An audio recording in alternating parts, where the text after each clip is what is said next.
ভুটান থেকে চীনে পাচারের আগে বন দপ্তরের তৎপরতায় উদ্ধার হরিণের শিং এবং তক্ষক। বড় সাফল্য বৈকুণ্ঠপুর বন বিভাগের ডাবগ্রাম বন দপ্তরে।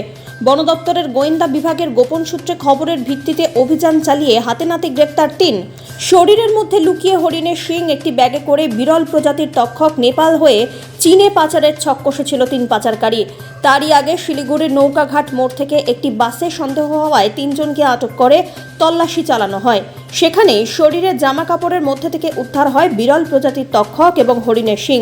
সঙ্গে সঙ্গে গ্রেপ্তার করা হয়েছে অভিযুক্তকে। ধৃতরা ৩ জনের মধ্যে ২ জন কোচবিহার এবং একজন আলিপুরদুয়ার জেলার বাসিন্দা বলে খবর। তাদের নাম আজিবুল হক, সৌভিক দাম এবং বিষ্ণু বর্মন।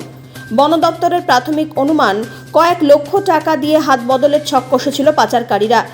এদিন ধৃতদের জলপাইগুড়ি আদালতে তুলে পুলিশি রিমান্ডে চাওয়া হয়।